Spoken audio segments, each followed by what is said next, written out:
والجماعت نے یہ طے کیا ہم تعزیہ نکالیں گے، اور یہ فکر اہل سنت نے شیعوں کو بھی دی اور پوری دنیا کو دی کہ تعزیے کے اندر دو تربتیں بناتے ہیں، ایک ہرے رنگ کی ایک لال رنگ کی، کہتے ہیں یہ عاشور حسن کا بھی ہے حسین کا بھی ہے، ہم دونوں بھائیوں کا ماتم کرتے ہیں اس لیے کہ یہ رسول اللہ کی شہادت ہے، ہم رسول اللہ کی شہادت بنا۔ آپ اسی میں پڑھے ہو اشرف فاروق و حسین، کہاں اشرف محمد،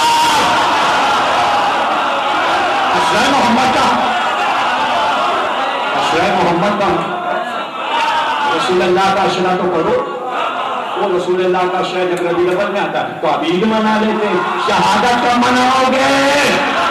تو شہادت کو منا نہیں سکتے، رسول اللہ کی شہادت کو کوئی فرقہ مناتا نہیں ہے، تو اب طے کر لو کہ محرم مناؤ، اس لیے کہ محرم رسول اللہ کا ہے، عاشور رسول اللہ کا ہے،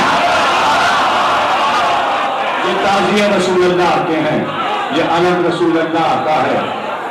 اور جن جن کو قاتل کہا جاتا ہے وہ سب رسول اللہ کے قاتل ہیں، اور زینب رسول اللہ کی نواسی ہے، اور نواسی نے ہمیں ماتم دیا ہے، ماتم بدعت نہیں ہے، گھر والے جو کچھ بتائیں وہ سنت رسول ہے، اس لیے کہ سنت یہی سمجھ سکتے ہیں، یہ پوری امت نہیں سمجھ سکتی۔ اور ایک حدیث رسول اللہ کی آخر میں اور سنا دوں، رسول اللہ نے فرمایا میرے اہل بیت جو کہیں وہی حق ہے، اور اس میں آپ نے فرمایا خبردار میرے اہل بیت کو سکھانے کی کوشش نہ کرنا، وہی ہے عالم زمانہ، امت پر انہیں عالم بنا کر جا رہا ہوں، علی عالم، فاطمہ عالم، حسن عالم، حسین عالم، زینب عالم، ام کلثوم عالم، یہی ہیں سارے عالم، اور جو کہہ دیں وہ حق ہے۔ اور ایک بار پکار کر کہا تو نے ہمیں قیدی بنا کے بلایا ہے، اور ابن مرجانہ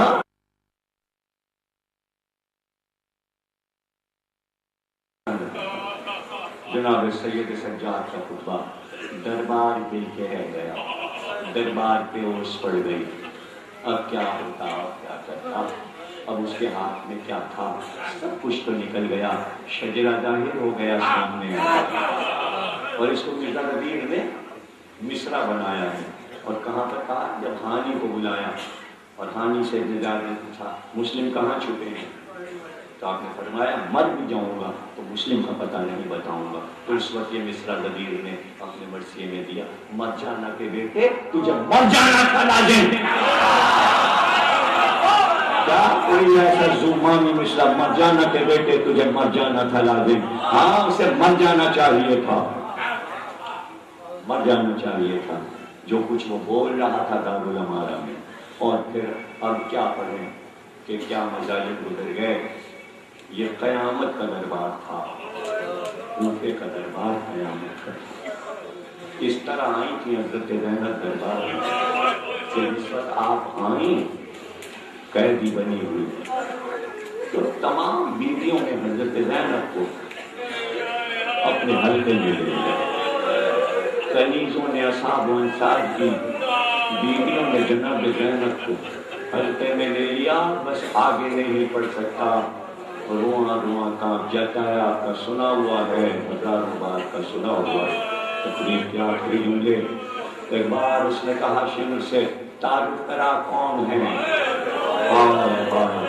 نام لے لے کر شمر نے بتایا یہ کون ہے، یہ کون ہے،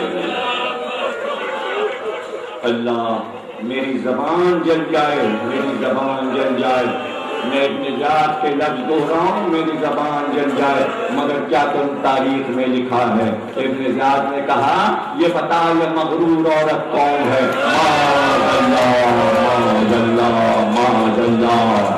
ایک بار شیخ نے کہا یہی کونی کی بڑی بیٹی زینب ہے،